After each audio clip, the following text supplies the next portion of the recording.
जिंदाबाद, चिराग पासवान जिंदाबाद, चिराग पासवान जिंदाबाद, रामविलास पासवान नंबर रहे। साथियों,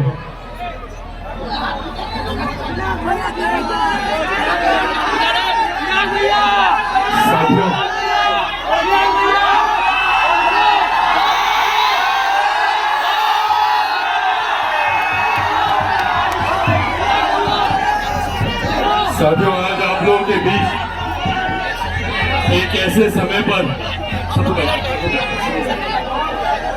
समय पर आना हुआ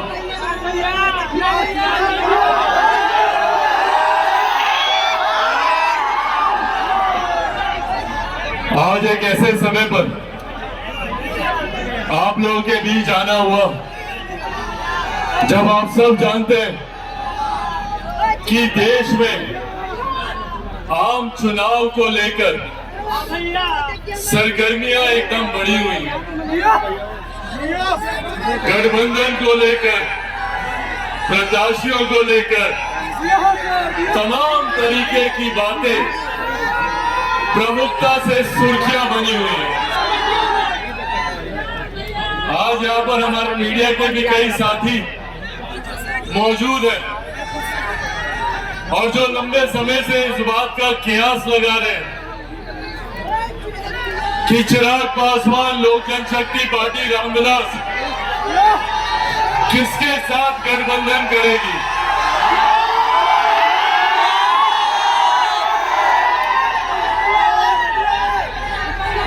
किसके साथ हम लोग आने वाला चुनाव मिलकर लड़ेंगे।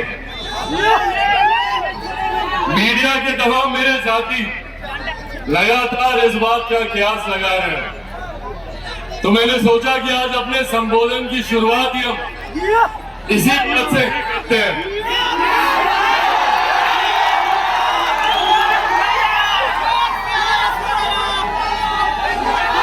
आज तक रही बात गठबंधन की,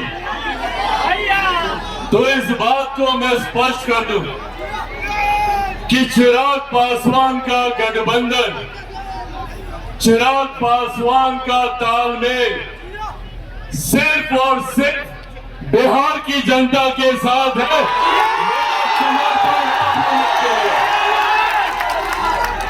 चिराग पासवान जब तक जिएगा, जब तक मेरे शरीर में लहू का एक भी कतरा रहेगा, मैं सिर्फ और सिर्फ बिहार और बिहारियों के लिए समर्पित रहूंगा। ये बात आज स्पष्ट कर। चिराग पासवान को कभी न सत्ता का मोह रहा, न सत्ता का लालच रहा। मेरे नीति, मेरे सिद्धांत, मेरे आदर्श सिर्फ और सिर्फ बिहारियों के लिए समर्पित है और उन्हीं के लिए ही ये गठबंधन है। और साथियों, आज इन बातों का महत्व और ज्यादा बढ़ जाता है। आज जब हम लोग चुनाव की पूर्व संध्या पर यहाँ एकत्रित हुए हैं, आज जब हम लोग चुनाव से ठीक पहले यहाँ एकजुट हुए, तो ये कुछ ऐसी अहम बातें हैं जो मैं आप लोगों के साथ साझा करना चाहता हूँ। कई सरकारें आई, कई सरकारें गई, कई गठबंधन हुए, कई गठबंधन टूटे, पर आज भी हमारे प्रदेश की समस्याएं वही की वही मौजूद है।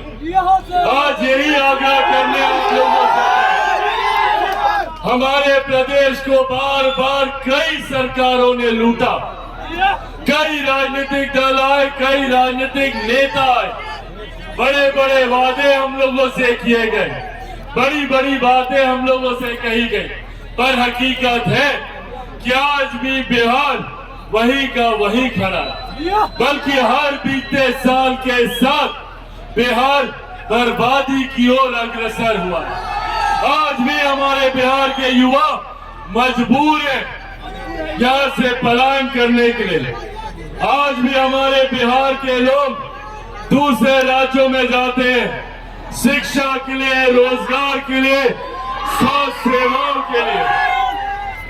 आज भी हमारे प्रदेश में छोटी छोटी मूलभूत जरूरतें सबसे बड़ी समस्या बना हुआ। आज ये चुनाव का समय है जब हम लोग को सही फैसले, सही निर्णय लेने, चुनना है हम लोग को कि आज तक जो लोग हमारे साथ, हमारे बीच बड़े बड़े वादे करके आए, उन लोगों ने हमें क्या दिया, और अगर नहीं दिया तो क्यों हम उन्हें दोबारा चुने। आज हम लोग को उन लोगों का आकलन करना है जिन लोगों ने हमसे हमारा मत तो लिया, हमसे हमारा वोट तो लिया, पर बदले में किए गए वादे हमसे पूरे नहीं किए। आज हम लोगों को ऐसे लोगों को चिन्हित करने की जरूरत है। आज बिहार फर्स्ट और बिहारी फर्स्ट यही लड़ाई लड़ने का काम कर रहा है। जात पात धर्म मजहब से उठकर बिहार के 14 करोड़ लोगों को मुख्य धारा के साथ जोड़ने की ये लड़ाई है। आज भी हमारे लोग जो देश में नहीं दुनिया में जाकर बिहार का नाम रोशन करते हैं। आज बिहारी, मुझे बता दीजिए भैया, कहाँ पे कमजोर पड़ता है। आज हर क्षेत्र में बिहारी आ गए। यहाँ पे मीडिया के हमारे साथी हैं, पूछिए इनके मीडिया हाउसेज में बड़े बड़े पदों पर मौजूद बिहार के लोग हैं। बड़े बड़े बिजनेस हाउसेज में चले जाइए, वहाँ पे सीईओ, सीएफओ वहाँ पे बिहारी हैं।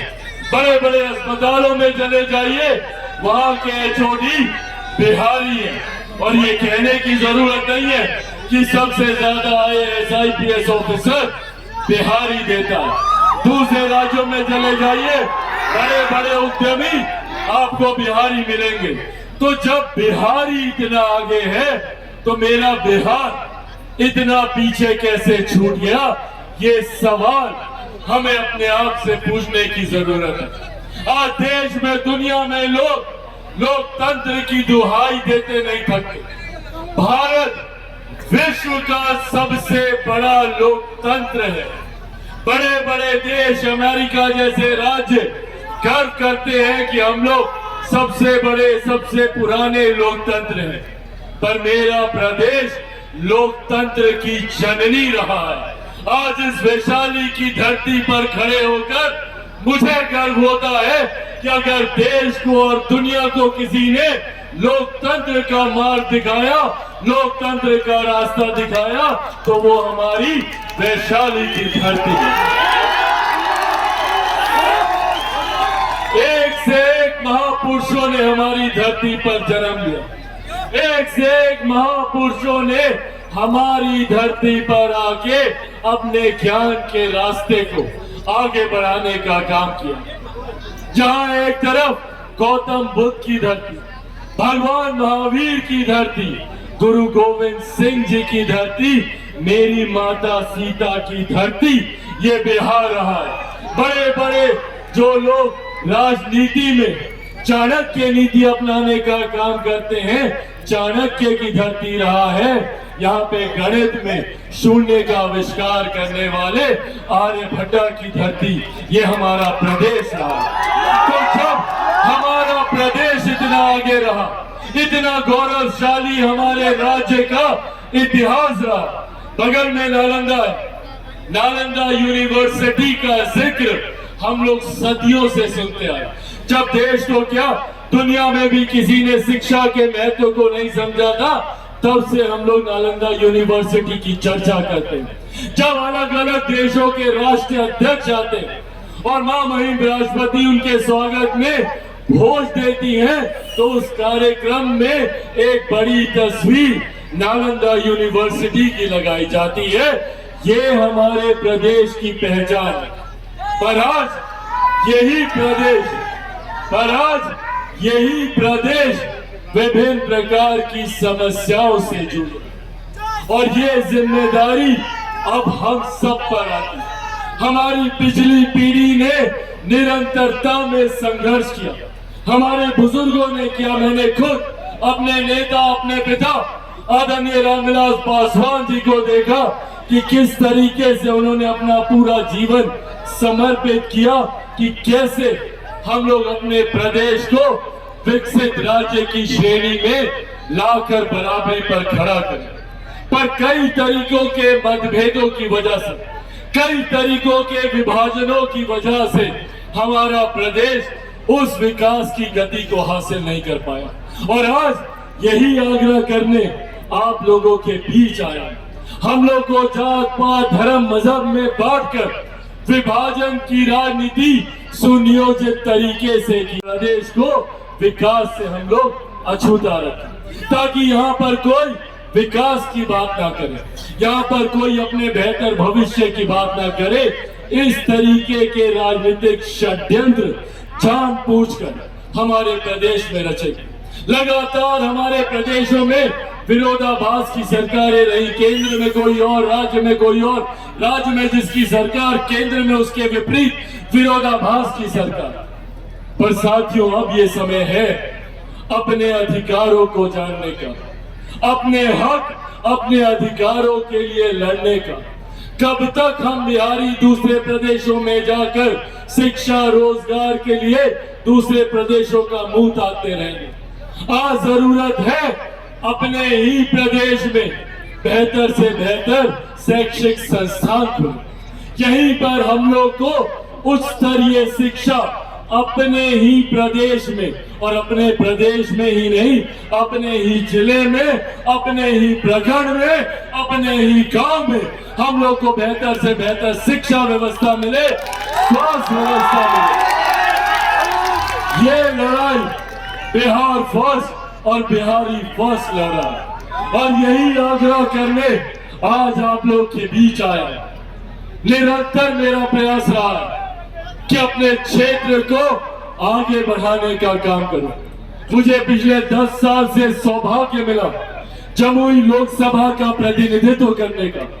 2014 में जब पहली बार मैं जमुई गया था, उस वक्त हमारे प्रदेश के ही नहीं, देश के सबसे पिछड़े जिलों में जमुई को गिना जाता था।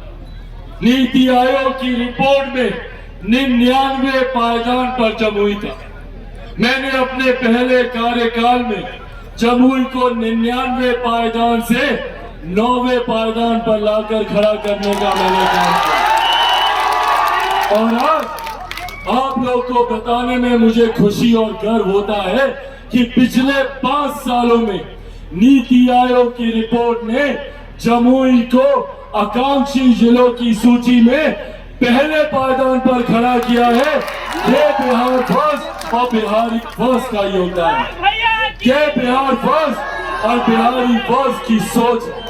साथियों, अगर इन 10 सालों में जमुई को 99 पायदान से पहले पायदान पर लाया जा सकता है, तो हमारे प्रदेश को देश में हम लोग पहला राज्य क्यों नहीं बना सकते? बिहार को फर्स्ट और बिहारियों को फर्स्ट क्यों नहीं बना सकते? पर इसके लिए जरूरत है हमें एकजुट होने की। इसके लिए जरूरत है हमें एकत्रित होने की। और जब तक हम लोग एकजुट नहीं होंगे, और ये आह्वान में खास तौर पर अपने तमाम नौजवान युवा साथियों से करूंगा, पहचानिए अपनी ताकत को। बिहार को एक युवा राज्य कहा जाता है। आज सबसे बड़ी ताकत हमारी युवा आबादी है। लगभग 65% से ज्यादा बिहार की आबादी ऐसे युवाओं की है जिनकी आयु 35 वर्ष से कम है। सोचिए कितनी बड़ी ताकत है ये। अगर हम युवा एकजुट हो जाए, एकत्रित हो जाए, तो राज्य तो क्या, हम लोग देश को दुनिया का सबसे नंबर 1 देश बना सकते हैं। ये ताकत हम युवाओं में है। यही आग्रह करने आज आप लोग के बीच आया हूं। महिलाएं यहाँ पर मौजूद हैं। आप लोगों से आग्रह करूंगा, चाची साथ दीजिए, आशीर्वाद दीजिए। आप ही के बच्चों के वर्तमान और उनके भविष्य की लड़ाई बिहार फर्स्ट बिहारी फर्स्ट लड़ा। हम चाहते हैं कि बिहार में ही हम लोगों को हर सुख, हर सुविधा मिले, ताकि किसी को अपने घर परिवार, चाचा चाची, नाना नानी, दादा दादी भाई बहन यार दोस्त रिश्तेदार को छोड़कर किसी को दूसरे राज्य जाना ना पड़े। आज आप लोग जब यहाँ पर इतनी भारी संख्या में मौजूद हैं, आप लोगों की ये उपस्थिति दर्शाती है कि बिहार ने अब मन बना लिया है ना। बिहार को फर्स्ट बनाना है, बिहारियों को फर्स्ट बनाना है। और साथियों, ये काम चिराग पासवान अकेला नहीं कर सकता। चिराग पासवान को जरूरत है आप सबके साथ की। एक एक व्यक्ति को चिराग पासवान बनना होगा। एक एक व्यक्ति को चिराग पासवान बन के घर घर गांव गांव जाकर बिहार फर्स्ट और बिहारी फर्स्ट के बारे में बताना होगा। बोलिए, बनेंगे चिराग पासवान? दोनों हाथ उठाकर बताएं, बनेंगे चिराग पासवान? बनेंगे चिराग पासवान? बनेंगे चिराग पासवान? बनेंगे चिराग पासवान? बनेंगे चिराग पासवान? साथियों, आप लोग बस मेरा साथ दीजिए। आप लोग जानते हैं भैया, चिराग पासवान किसी के आगे झुकता नहीं है। चिराग पासवान किसी से डरता नहीं है। चिराग पासवान को झुकाने के लिए लाख प्रयास किए गए, लाख तरीके के षड्यंत्र रचे गए। कहीं घर तोड़ा गया, कहीं परिवार तोड़ा गया, कहीं पार्टी तोड़ी गई, ये सोचकर कि चिराग पासवान टूट जाएगा। पर जो लोग ये सोचते हैं कि इन बातों से चिराग पासवान गए और कारवां बनता गया। 5 जुलाई 2021 को हमारे नेता चिराग पासवान का जब कारवां